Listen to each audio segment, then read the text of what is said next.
গভীর মনোযোগ, এমনি এমনি উদাহরণ দেই নাই। আল্লাহ বলছেন ইয়া আইয়ুহান নাস قد جاءتكم موعظة من ربكم وشفاء لما في الصدور وهدى ورحمة للمؤمنين।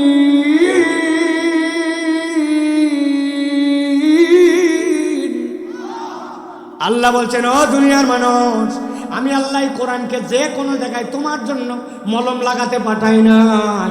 বান্দা, তোমার অন্তর যদি দিনের দিকে মাইল না হয়, অন্তর যদি কোরআনওয়ালা না হয়, অন্তর যদি ইসলামের পক্ষে না হয়, ইসলামের আইনের পক্ষে না হয়, আল্লাহর দ্বীনের পক্ষে না হয়, তুমি যেই রকমই হও না কেন, হয়তো রাত্রেবেলা ঘোষণা দিবে 70 রাকাত তাহাজ্জুদ পড়ি, ফজরের নামাজের পরে যাই নামাজ নিয়ে দৌড়াদৌড়ি করি, কিন্তু ইসলামের পক্ষের লোকদেরকে ফাঁসি দিতে আবার তার হাত কাঁপবে না। রাগ হচ্ছেন আপনারা? ভালো করে বোঝেন। আল্লাহ এই জন্য বলছেন তোমার অন্তরটা পরিবর্তন হতে হবে কোরআন দিয়ে, ওই ইসলাম দিয়ে, ওই ইসলামের নূর দিয়ে তোমার অন্তরটাকে জান্নাতে যাওয়ার সার্টিফিকেট নিতে হবে। তাহলে 1 নম্বর প্রেসক্রিপশন, 2 নম্বর অন্তরের ডাক্তারি, 3 নম্বর আল্লাহ বলছেন হুদা। এই কোরআনটা হচ্ছে তোমার জন্য পথ প্রদর্শন, তোমার জন্য গাইডেন্স, তোমার জন্য আলো। ও যুবক যারা বাইক চালাও, ভালো করে খেয়াল করো। রাত্রেবেলা সাতক্ষীরা মহাসড়কের মধ্যে উঠছো, কিছু দূর যাওয়ার পরে দেখছে 3 কোণা একটা সাইনবোর্ড, লেখা আছে সামনে স্পিড ব্রেকার, আসতে চলেন। দেখছেন এরকম সাইনবোর্ড? দেখেছেন কখনো এরকম করে তীর চিহ্ন দেওয়া আছে, 10টা লাগানো আছে, রাস্তা বাম থেকে ডানের দিকে গেছে। দিনের বেলা কিচ্ছুই দেখা যায় না, সামনে মসজিদ, সামনে বাজার, সামনে স্কুল, সামনে সরু সেতু, এইগুলা চিহ্ন দেওয়া থাকে। রাত্রেবেলা আপনার হেডলাইটের আলোটা ওর মধ্যে পড়া মাত্র জল জল করে ওইটা জ্বলে ওঠে। ব্রিজের পাশ দিয়ে সুন্দর করে এরকম দেওয়া আছে পিলার, পিলারটা দিনের বেলা স্বাভাবিক, রাত্রেবেলা দেখবেন পিলারের গায়ের মধ্যে আলো পড়া মাত্র লাল হলুদ জ্বলে ওঠে। দেখছেন আপনারা? ভালো করে বোঝেন। আল্লাহ বলছেন এই কোরআন হচ্ছে তোমার জন্য হুদা। বান্দা, একবার যদি অন্তরে তুমি ইনস্টল করে নাও, একবার যদি অন্তরে তুমি ঢুকায় নাও, কোরআনকে যদি ধারণ করে নাও, কোরআনের পক্ষে থাকো, তুমি বুঝবা না কোরআন আমাকে কি উপহার দিচ্ছে। মাহফিলে এসে বসে আছি, মনে হচ্ছে জানা কথাই তো শুনতেছি, কত আর শুনলাম, কি লাভ হচ্ছে আপনি বুঝতেছেন না। কোরআনের মেডিসিন আপনার অন্তরের মধ্যে যাচ্ছে, এইটার একটা নূর আছে, এটার একটা পাওয়ার আছে। আল্লাহ বলছেন আমি গ্যারেন্টার হলাম এটা তোমার জন্য হুদা।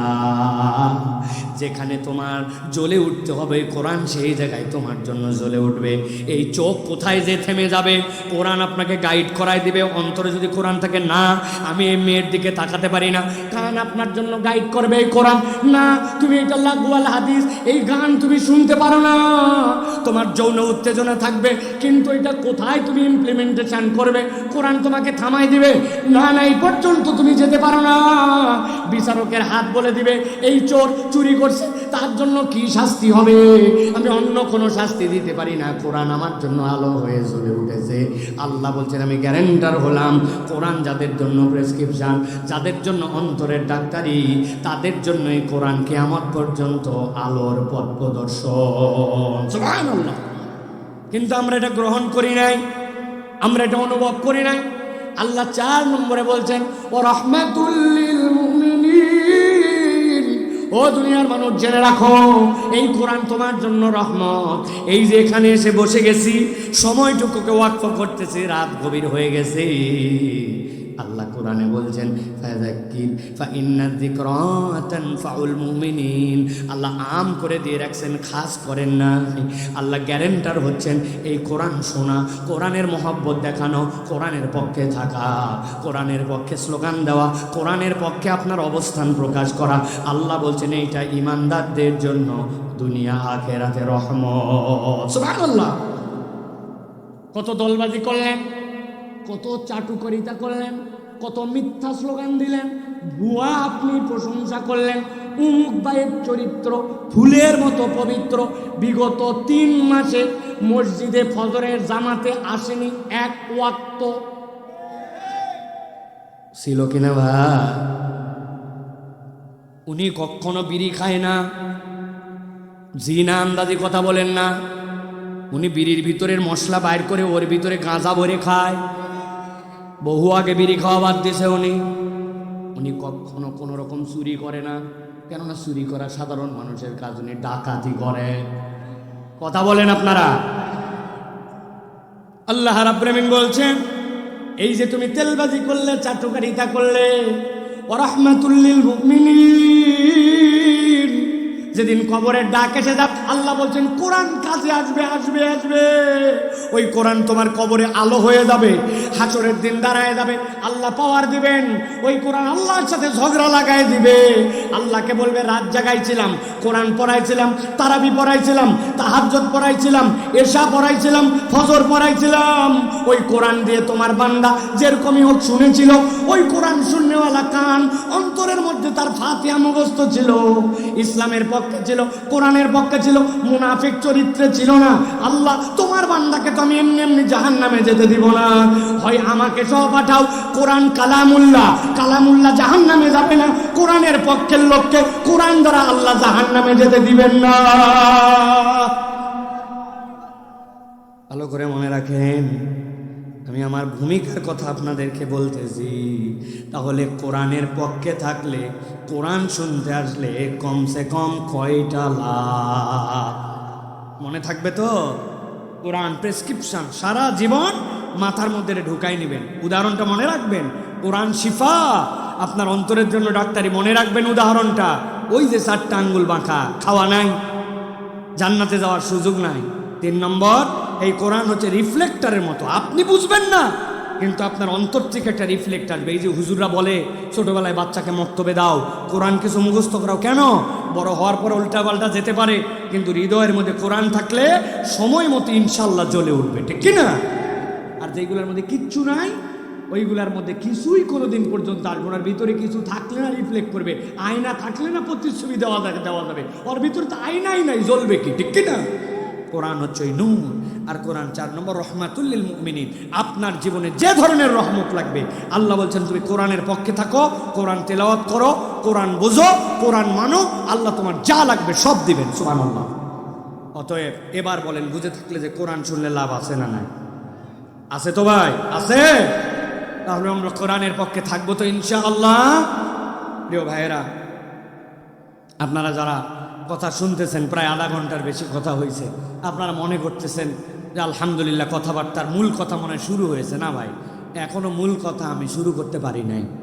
আমি আপাতত একটু সাইজ করে নিলাম আপনাদেরকে, একটু যাতে কারা কারা আমরা আসি এটা যেন আমরা বুঝতে পারি। আমি অনেক সময় উদাহরণ দিয়ে বলি, আপনারা ঘেরের পাশ দিয়ে ভাই আল দেন না ভাই, আল না থাকলে ঘেরে পানি বাঁধবে ভাই। আপনার আল যদি কাটা থাকে, আমাদের বাংলাদেশে এখন সবচেয়ে বেশি শুনবেন যে বেটা ওয়াজ শোনে, ওও বলবে যে এত ওয়াজ, কোনো চেঞ্জ নাই, কোনো পরিবর্তন নাই, সেই আগের মানুষই আছে, এত ওয়াজ করে কি হবে? বলে না ভাই, বলে না ভাই? সত্য কথা বলেন, বলে কিনা? আপনার আমার মনের মধ্যে উদয় হয় না এই কথা? এত ওয়াজ, কই পরিবর্তন? ওই যে কয়টা শোনা লোক ও কয়টাই শোনেন, যে কয়টা নামাজি লোক ও কয়টাই আসে, পরের দিন সকাল থেকে যে কয়টা বাদ দেওয়ার কয়টা বাদ দেয়, ঠিক কিনা? কেন? কখনো জিজ্ঞাসা করেন নাই নিজেকে কেন? আমি এই কেনর উত্তর বার করছি। এর কারণ আমরা আলহীন ওয়াজ শুনি। আমাদের টার্গেট কারো সুর শোনা, আমাদের টার্গেট কারো জমানো, আমাদের টার্গেট কারো আসলাম, একটুখানি হই হই দিয়ে চলে গেলাম। আমার কোনো আল নাই ওয়াজের, আগাও নাই গোড়াও নাই। কালকে যাই বলবে বক্তা আনছিল একটা বক্তা আমাদের তাফসিরে, ফাটাফাটি। একজন জিজ্ঞাসা করছে কি ফাটালো? বলছে তা বলতে পারবো না, কিন্তু ফাটাছে। কি ফাটালেন আপনি? এই যে ফাটায় গেলেন আপনি, হুদা মিশা স্লোগান দিয়ে চলে গেলেন। কোনো একটা আমল, কোনো একটা বেসিক, কোনো একটা পরিবর্তন, লক্ষ্য নাই, টার্গেট নাই, নিয়ত নাই। কোন নিয়তে বসলেন? নিয়ত শুদ্ধ করেন। আমি কেবল এমনি বসি নাই, আল্লাহ আমার নিজের জীবনে ইসলাহ হওয়ার জন্য, আল্লাহ একটা আমল যা হবে ওইটা গ্রহণ করার জন্য, আল্লাহ তোমার কোরআনকে ইজ্জত দেওয়ার জন্য বসছি। আপনার এই নিয়তের কারণে যতক্ষণ বসে থাকবেন, ডান কাদের ফেরেশতা লিখতেই থাকবে যে এই বান্দা ইবাদত করতেছে, ইবাদত করতেছে, ইবাদত করতেছে। সুবহানাল্লাহ। তাছাড়া খেলে আশা হবে আর বসা হবে। নিয়ত ঠিক করেন, এখন থেকে যে মাহফিলে আসবেন এই নিয়ত করে বসবেন, আল্লাহ এই কথাগুলি কেবল নিরেট শোনার জন্য না, শুনবো, নিজের ইসলাহ করব, আমল করব, আর তোমার কোরআনকে ইজ্জত দেওয়ার জন্য কোরআনের কথা শুনতে বসেছি। আল্লাহ তুমি কবুল করে নিয়ত করে দেখেন। আল্লাহ যদি বাঁচায় রাখে, হাসরের পরে জান্নাতে যদি আপনার সাথে আমার দেখা হয়, ওই দিন আল্লাহ যদি চায় তো মনে করায় যদি আল্লাহ দেয়, তাহলে দেখবেন এই বসার এইটুক সময় আপনার আমার আমল নামায় কি পরিমাণ ইবাদত লেখা আছে। আমার কথা নয়, নবীজি সাল্লাল্লাহু আলাইহি সাল্লাম বলছেন কিয়ামতের দিন জান্নাতে যাওয়ার পরে এক শ্রেণীর লোকের সাথে জান্নাতের ভিতর আরেক শ্রেণীর দেখা হবে। ওই জান্নাতীরা বলবে, ভাই তোকে তো চিন্তামে এত বেশি আমল নাই, কিন্তু তুই জান্নাতের এত টপে চলে গেলি, আর আমিও জান্নাতে কিন্তু আমি তো নিচে। মানে ব্যাপারটা বোঝেন, একজন বাথরুম বানাইছে নর্মাল সিমেন্ট দিয়া, আরেকজন বানাইছে মনে করেন ইটালিয়ান টাইলস দিয়ে, দুটাই বাথরুম কিন্তু দুটা কি এক? একজনের ফ্ল্যাট 750 স্কোয়ার ফিট, আরেকজনেরটা 7,500 ফিট, দুইটা কি এক? সাতক্ষীরার অজপাড়াগায় একটা বাড়ি 5,000 ফিট, আরেকটা গুলশানে ঢাকায় বাড়ি 5,000 ফিট, দুটাই এক? দুটাই বাড়ি, দুটাই বাথরুম, দুটাই অবস্থান। জান্নাতে ঢোকার পরেও গ্রেড থাকবে, বলবে এত উপরে উঠলি? ওই জান্নাতি বলবে, ভাই আমি জানি না কেন আমার এই অবস্থান, তবে আমার আমল নামায় দেখেছি আমি কোরআনুল কারীমের মাজলিসে, আল্লাহর রাসূলের জিকিরের মাজলিসে আমি বসেছিলাম। ওই বসার সময়ের বিনিময়ে ইবাদত গ্রহণ করে আল্লাহ জান্নাতে আমার মর্যাদা বাড়াইছে। এটাই মাহফিলে বসে থাকার জন্য আমি আপনাকে পাম্পট্টি দিচ্ছি না প্রিয় ভাইয়েরা। ফ্যান থাকলে হাত পাখানা। প্রিয় ভাইয়েরা, তাহলে আমরা কোরআনুল কারীম থেকে আজকে কিছু কথা শুনে যেতে চাই। রাজি আছেন তো আপনারা? আছেন ইনশাআল্লাহ প্রিয় ভাইয়েরা? তবে আমার মাহফিলের মূল শ্রোতা কিন্তু মুরব্বীরা না। আমি সব জায়গায় বলে থাকি আমার মাহফিলের মূল শ্রোতা হচ্ছে ইয়াং যারা, তরুণ যারা। আজকে আপনারা যে পরিমাণ আসছেন, মেয়েরা এর থেকে দ্বিগুণ আসছে। তা মেয়েদের জন্য কিছু কথা বলতে হবে ইনশাআল্লাহ। তা আপনারা আসেন ইনশাআল্লাহ? কারা কারা আছেন একটু দেখি, 2 হাত উঁচু করেন। সবাই হাত উঁচু করবেন না, আগে হাত নামান, হাত নামান। যাদের হাতে কোনো ভেজাল নাই, ঝামেলা নাই, গিরিজ মোবাইলের কোনো টেনশন নাই, হাত আল্লাহর দেওয়া, মোবাইল আল্লাহর দেওয়া, গিরিজগুলো আল্লাহর দেওয়া, এরকম হিম্মত যাদের আছে তারা হাত দুটা টান টান করে সোজা করেন। হ্যাঁ, শক্ত করেন, শক্ত। আরেকবার কষ্ট দিব, হাত নামান।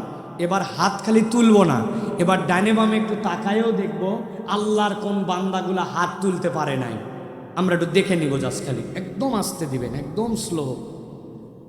রেডি সবাই? তরুণরা, যুবকরা, ডানে বামে, দাঁড়ানো বসা, সবাই রেডি তো ভাই? আপনাদের হাত তোলা মানে এরকম জানি না, এরকম এরকম এরকম এরকম। একটু দূর থেকে, আরো দূর থেকে, আরো দূর থেকে দেন, আরো দূর থেকে, আস্তে করে আসুক। বাস রেডি সবাই আপনারা? আরো দূরে দেন। হ্যাঁ বাস, থ্যাংক ইউ, সুন্দর। এদিকে ঘুরাই দেন, একটু আমার দিকে ঘুরান, আরেকটু ঘুরান। হ্যাঁ বাস, ওকে, ধন্যবাদ। হাত সকলে এবার তাহলে 2টা হাত সোজা করেন, শক্ত করে উঠান। ডানে বামে একটু তাকায় দেখেন কারা উঠাতে পারে নাই। দেখেন সবগুলো চেহারা দেখে নেন। সবাই উঠাইছে? সবাই সোজা করছেন? সোজা। এবার একটু পিছন দিকে টানা দেন, পিছনে জোরে জোরে, পেছনে। হ্যাঁ, এবার একটু সামনে দেন। সবাই শক্ত করেন, সোজা করেন এবার। মাশাআল্লাহ।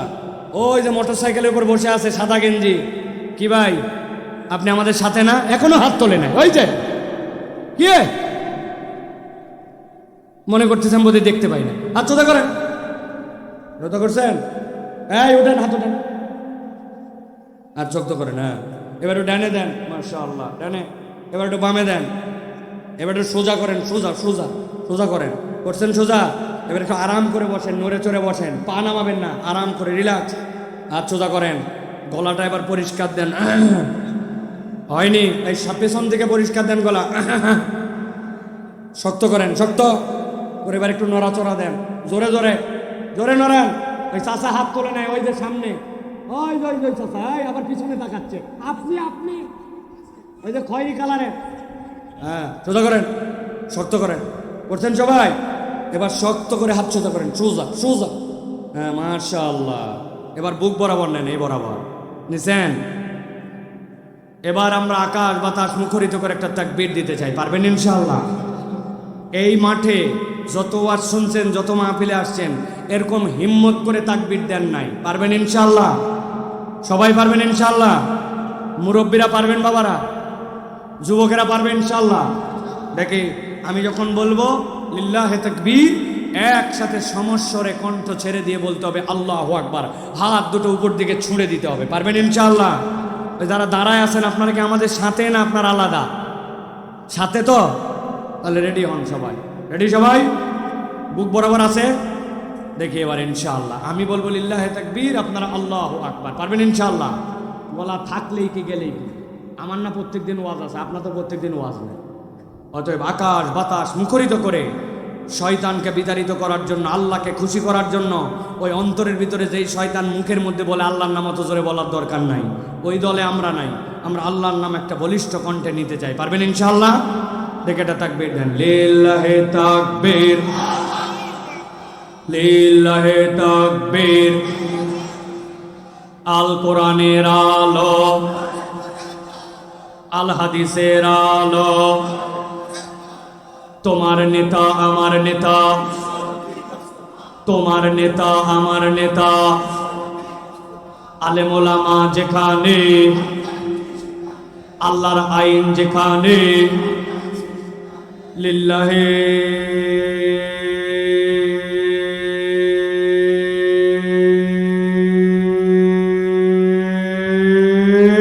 তাকবীর। আলহামদুলিল্লাহ। হাত নামান।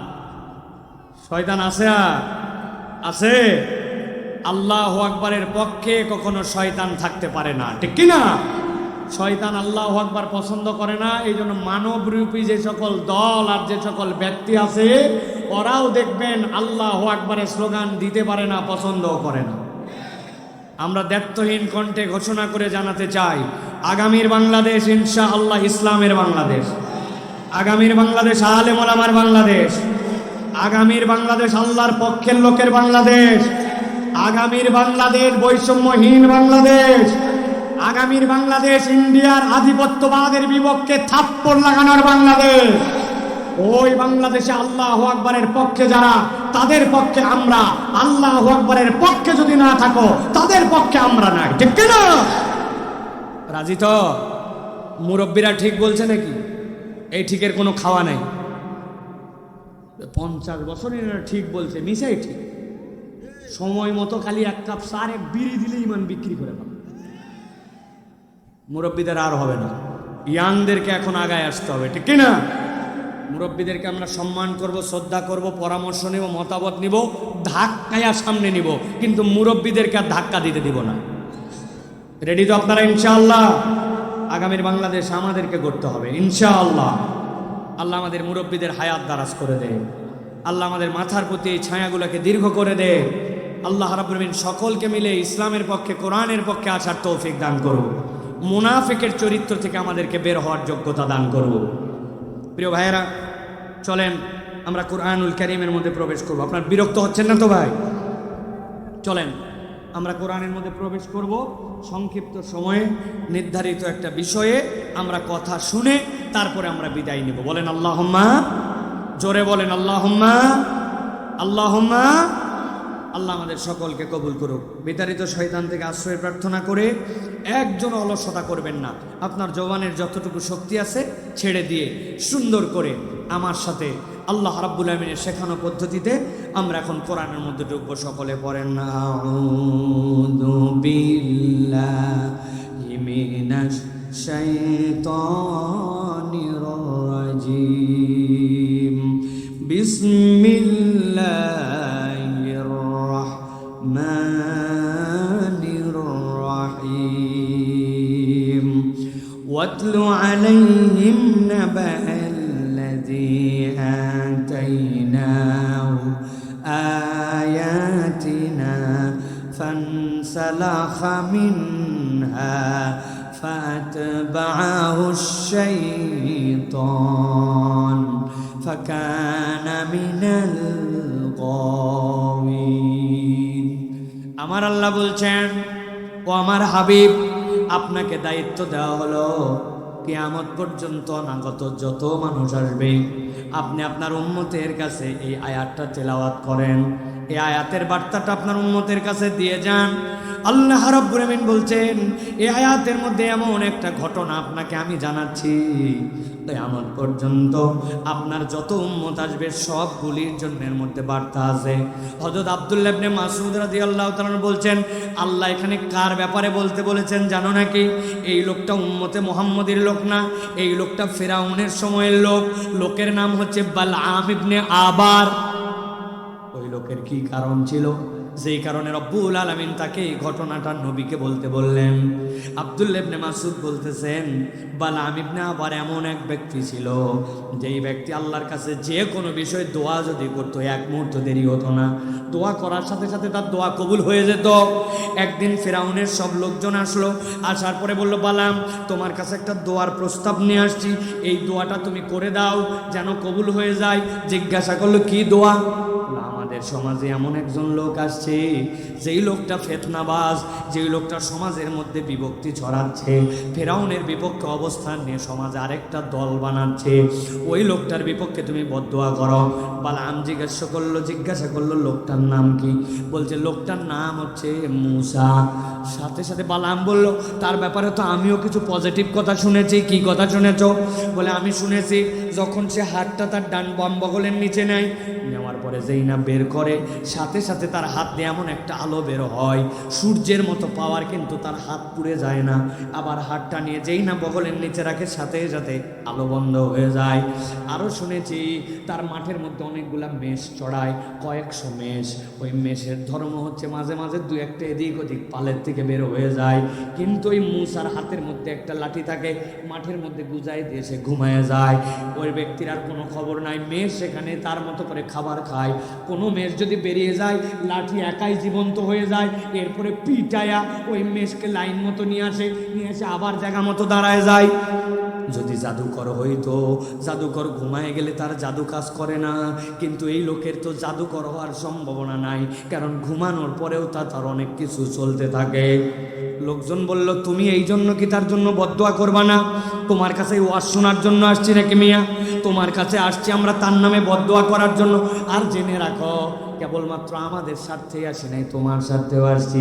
বালআম তুমি যদি আল্লাহর কাছে দোয়া করো কবুল হয়, এই জন্যই তোমার কাছে আসে, হাদিয়া তোহফা দেয়। এখন যদি তুমি মনে করো এই দোয়া না করে সেও যদি এই সমাজের মধ্যে প্রতিষ্ঠিত হয়, তোমার কাছে মানুষ আসবে না, তোমাকে আর পীর সাহেব মানবে না, তোমার আর এই বড়ত্ব আর থাকবে না। অতএব তোমার ভালোর জন্য হলেও বদদোয়া করো তার জন্য। আল্লাহ কোরআনে বলছেন, গভীর মনোযোগ খেয়াল করেন, আল্লাযী আতাইনাহু, আল্লাযী যাকে, আতাইনা আমি আল্লাহ দিয়েছিলাম, হু তাকে, আয়াতিনা আমার স্পষ্ট নিদর্শন। এমন নয় যে অস্পষ্ট, সে আল্লাহর বিধান জেনে ফেলেছিল, আল্লাহর পক্ষ থেকে কোনটা সত্য এটা চিনে ফেলেছিল, কিন্তু আল্লাহ বললেন সে আল্লাহর বিধান চেনার পরেও জানার পরেও অপরাধ একটা করলো, ফানসালাখা মিনহা, জেনে বুঝেও আল্লাহর আয়াত থেকে মুখ ফিরায় নিল, সত্য চিনল, হক জানলো, কোনটা সত্য তার সামনে স্পষ্ট, কিন্তু তারপরেও কেবল নিজের স্বার্থে আল্লাহর বিধান থেকে মুখ ফিরাই নিল। এটা ছিল তার এক নম্বর অপরাধ। সাক্ষীরা মুসলমান জিজ্ঞাসা করব, এরকম সমাজে আপনার আমার মুসলমান আছে কিনা? সত্য জানার পরেও, হক জানার পরেও, আল্লাহর ফরজ বিধান জানার পরেও সে নিজের খেয়াল খুশিতে জানার পরেও সত্য মানে না, সত্য অস্বীকার করে অন্যদিকে চলে, এরকম মুসলমান নামদারি আছে কিনা? বুঝে বলবেন আছে কিনা? দেখেন তো, আমি একটা মানুষকে চিনায় দেই, আপনারা চিনতে পারেন কিনা? ঈদের মধ্যে 27 তারিখ ঢাকার থেকে সাতক্ষীরা আসবে, বাসের মধ্যে জায়গা নাই, কোনো রকম একটা বাসের ভিতরে ঢুকছে, সিট নাই, দাঁড়ানোর মতো জায়গা নাই, রড ধরে ধরে ঝুলতেছে আর দাঁড়ায় আছে। ঈদের আগে বাসের মধ্যে এরকম ভিড় হয় কিনা ভাই? কিন্তু বাড়িতে আসাই লাগবে। ওর উঠছে, উঠার পরে হ্যান্ডেল ধরে দাঁড়ায় আছে, ডানে ঘুরতে পারে না, বামে ঘুরতে পারে না, পা ফাটে যাচ্ছে, অবস্থা খারাপ, কিন্তু তারপরেও আসা লাগবে। বাসে যে উঠতে পারছে এই তো বেশি। হঠাৎ করে বাস যখন গাবতলী পার করে সাভারে আসছে, মসজিদের মিনারা থেকে আযান শুনছে, হাইয়া আলাস সালাহ, হাইয়া আলাল ফালাহ। ওই লোকের ভিতরে সাথে সাথে মনে হয়েছে আসরের ওয়াক্ত তো হয়ে গেছে, নামাজ তো পড়া লাগবে, কিন্তু বাস তো দাঁড়ায় না। চিন্তা করছে দাঁড়ায় নামাজ পড়বো, চিন্তা করছে অজু তো নাই, এখন অজু নাই তো তায়াম্মুম করবে, তায়াম্মুমের পরিবেশ নাই। প্রথমে তো কেবলার দিকে অন্তত মুখ ফিরে নামাজ শুরু করা লাগবে, সেই পরিবেশও নাই, ধরেই থাকা যায় না। ভিতরে তার কষ্ট জ্বলে যাচ্ছে, পুড়ে যাচ্ছে। আহারে, কিসের ঈদ করতে যাচ্ছি আমি, রমজান মাসে আসরের নামাজ আমার কাজা হয়ে যাচ্ছে, মন ভর্তি ব্যথা, কিন্তু তার উপায় নাই। এরকম করতে করতে সূর্যটা ওই দিন ডুবে গেছে, আসরের নামাজটা তার হয় নাই। বুঝে থাকলে একসাথে উত্তর দেন। এই লোকটা যে নামাজটা পড়তে পারলো না, পরিস্থিতির কারণে তার নামাজ মিস হয়ে গেল, এই লোকটা যে নামাজটা বাদ দিল, এইটা কি সে ইচ্ছায় বাদ দিছে না অনিচ্ছায়? অনিচ্ছায় তার বাদ চলে গেছে নামাজ, ইচ্ছা ছিল উপায় পায় নাই, ঠিক কিনা? কিন্তু আপনার এলাকায় এরকম ভিআইপি লোক আছে কিনা? আসরে আজান হয়ে গেছে, উনি তখনও ঘেরের মধ্যে মালকাচ্চা দিয়ে কাজ করে, ক্যারাম বোর্ড খেলে, চায়ের দোকানে আড্ডা মারে, ইচ্ছা মতো ঘোরাফেরা করে, মোবাইল ঠেলে আর ফেলে, মসজিদের পার দিয়ে সাইকেল মেরে চলে যায়, মসজিদের পার দিয়ে মোবাইল দিয়ে চলে যায়, মসজিদের সেই দোকান, ওই দোকানে বসে আড্ডা মারে, কোনো অজুহাত নাই। কিন্তু নামাজ তার প্রতি ফরজ, জানার পরেও আল্লাহর ঘরে সাড়া দেয় না, নামাজ পড়ে না। এরকম মুসলমান আপনার এলাকায় আছে না নাই? এবার বুঝে থাকলে বলতে হবে, এই লোকটা যে নামাজ বাদ দিল, এইটা কি অনিচ্ছায় না ইচ্ছায়? একটা মুখ বন্ধ থাকলে খবর আছে, এটা কি অনিচ্ছায় না ইচ্ছায়? ভালো করে গভীর মনোযোগ খেয়াল করেন। আল্লাহ বলছেন, নাবা আল্লাযী আতাইনাহু আয়াতিনা, আমি যাকে আয়াত দিয়েছিলাম, ফানসালাখা মিনহা, সে জানতো কোনটা সত্য, জানতো কি করা লাগবে, কিন্তু পণ্ডিতি করে নিজের বুদ্ধি খাটায়া ফানসালাখা মিনহা, সে সেখান থেকে মুখ ফিরায় নিছে। আল্লাহ বলছেন এটা দোষ নম্বর 1। যেই না কেউ আল্লাহর বিধান মেনে না মেনে জেনে বুঝে মুখ ফিরায় নেবে, আল্লাহ বলছেন সাথে সাথে সে একটা 2 নম্বর দোষের মধ্যে নিমজ্জিত হবে।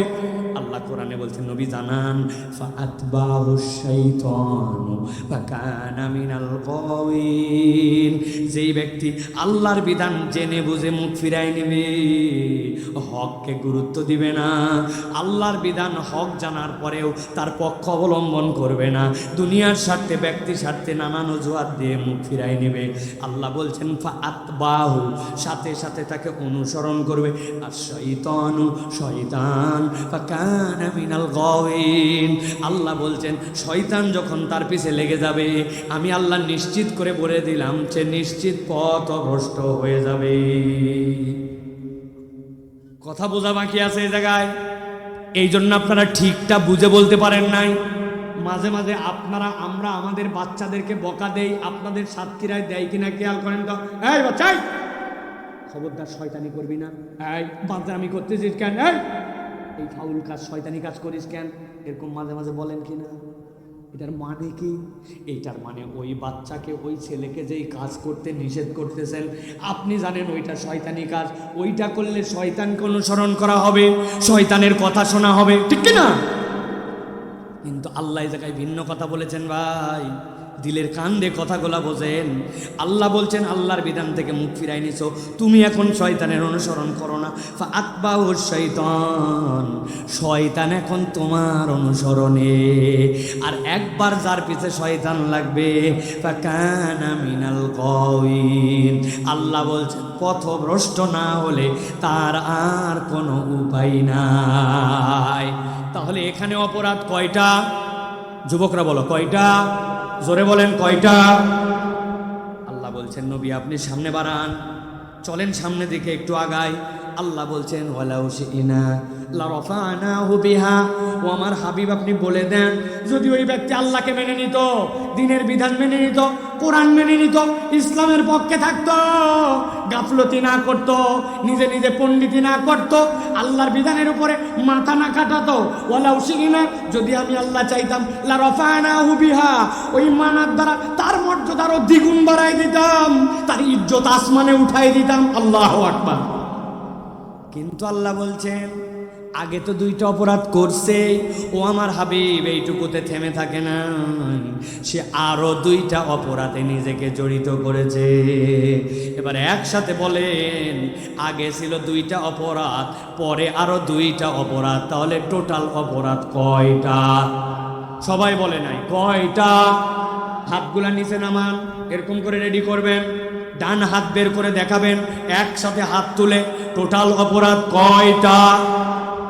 যারা হাত তোলেন নাই আরেকটা সুযোগ দিলাম, হাত নামান, একসাথে হাত তোলেন, টোটাল অপরাধ কয়টা?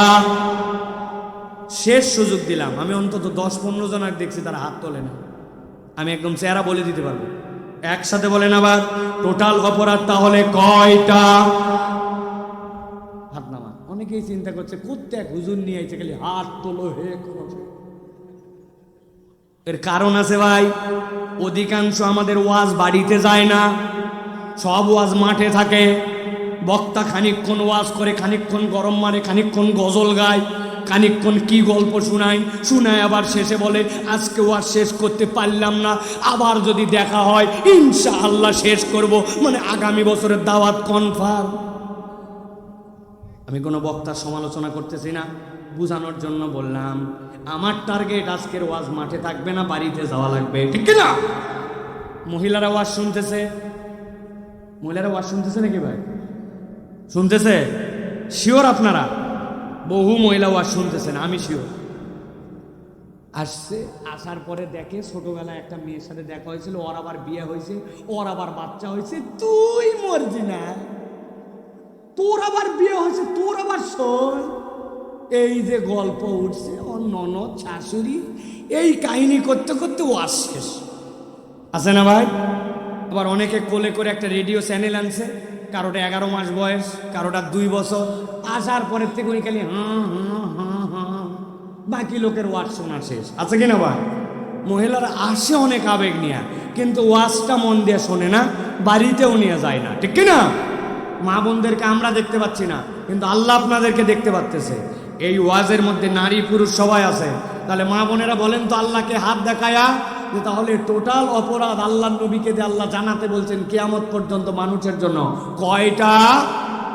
একসাথে সবাই হাত তুলবেন, টোটাল অপরাধ কয়টা? আলহামদুলিল্লাহ, হাত নামা। তাহলে আগে ছিল একটা জেনে বুঝে আল্লাহর বিধান অস্বীকার করা, মনে আছে তো? 2 নম্বর শয়তান তার পিছনে লেগে যাওয়া। এবার চলেন সামনে বাড়াই। আল্লাহ বলছেন ওয়ালাউ শি'না লারাফানাহু বিহা, যদি আমি আল্লাহ চাইতাম তার মর্যাদা আসমানে উঠাই দিতাম। ওয়ালাকিন্নাহু আখলাদা ইলাল আরদ, ওই ব্যক্তির 3 নম্বর অপরাধ, ওই ব্যক্তিটা নিরেট দুনিয়াদার হয়ে গেছে। আরবিতে খুলদুন মানে এমন চতুষ্পদ জন্তু যারা ঘাস খায়, খড় খায়, পানি খায়, সব সময় তারা মাটির দিকে মাথা নিচু করে থাকে, মাঝে মাঝে কাল্লা উঁচু করলেও ওর জমিনমুখী সব সময়। ওই প্রাণীগুলা সব সময় মাটির দিকে মুখ নামায় রাখে। এরকম প্রাণী চিনেন ভাই? গরু চেনেন না? ছাগল চেনেন না? আল্লাহ বলছেন আরবিতে এদেরকে খুললুন, কিন্তু আল্লাহ বলছেন এই দুনিয়ায় কত মানুষ আছে হালাল হারামের বিবেচনা করে নাই, আল্লাহ রাব্বুল আলামিনের হুদুদকে মানে নাই। ওই ব্যক্তিরা আখলাদা ইলাল আর, ওর কেবল দুনিয়া চায় আর দুনিয়া যায়, দুনিয়ার সাথে সে যা ইচ্ছা তাই করছে। সত্যকে মিথ্যা বানাইছে, মিথ্যাকে সত্য বানাইছে। ভুয়া সাক্ষী দিতেও সমস্যা বোধ করে নাই। পড়ালেখা করে বিচার বোঝার পরেও 2 নম্বর বিচার করতে তারা হাত কাঁপে নাই। আল্লাহ বলছেন ওয়ালাকিন্নাহু আখলাদা ইলাল আর। আপনার আমার এলাকাও এরকম লোক আছে, চেনেন আপনারা ভাই? চেনেন? দুনিয়ার স্বার্থে যা ইচ্ছা তাই করতে পারে, আল্লাহ আল্লাহ রসুল ধুত্তুরি এইগুলাকে গনেই না। আছে কি না? আমি 2-1 জনকে চিনি। ঈদের সময় 2-1 জনের সাথে আপনাদেরও দেখা হয়েছিল, দেখেন তো চিনেন কিনা। কাপড় কেনার জন্য এক দোকানে গেছিলেন, যাওয়ার পরে কাপড় পছন্দ হয়েছে, দোকানদার হঠাৎ করে বলতেছে দাম কত, শোনার পরে বলছে আপনার মতো চেনা লোক বলে কেনা দামে দিলাম। বাপ দাদার জন্মে আপনাকে দেখেনি, আপনাকে বানাইছে চেনা লোক। 1000 টাকা আপনার কাল্লা কেটে ফেলছে, বলছে কেনা দামে দিলাম। আছে কিনা ভাই? ওর দোকান হালাল, ব্যবসা হালাল, কাপড়ও হালাল, মুনাফা করাও হালাল, কিন্তু দুনিয়ার সামান্য একটু স্বার্থের জন্য টন টন করে মিথ্যা কথা বলে। এরকম মুসলমান আছে কিনা? আছে?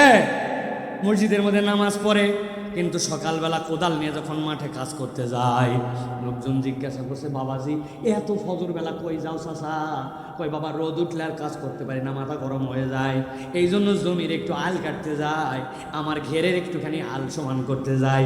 আসলে টার্গেট ভিন্ন, ওর সাথে যার ঘের লাগানো, ওর সাথে যার ভুঁই লাগানো, ওই পারের লোক এখন আল কাটে পারে নাই, উনি কোদাল দিয়ে আল কাটার নাম করে 4 আঙ্গুল একটু জমি ঠেলতে যান, সাতক্ষীরাই না। ভালো করে বোঝেন, 1 বিঘা জমি আপনার হালাল, এই 4 আঙ্গুল আপনি মাত্র ঠেলছেন, ওই 4 আঙ্গুলে ধান যদি লাগান সর্বোচ্চ আপনার 5 কেজি ধান হয়েছে, আর এদিকে আপনার 20 মণ ধান হয়ে গেছে, ওইটার খাজনা নাই, খারিজ নাই। দাড়ি টুপিওয়ালা কিন্তু লোভ সামলাতে পারে নাই, কোদালের কোপ যে দিছে, ওই 4 আঙ্গুল হারাম তার জন্য। ওই লোক নামাজ পড়ে, আল্লাহ মানে, তারপরেও দুনিয়াদার হয়ে যাওয়ার কারণে লোভ সামলাতে পারে নাই। আছে কি না? কত মুরব্বী আছে যায় দেখেন, বুড়া হয়ে গেছে,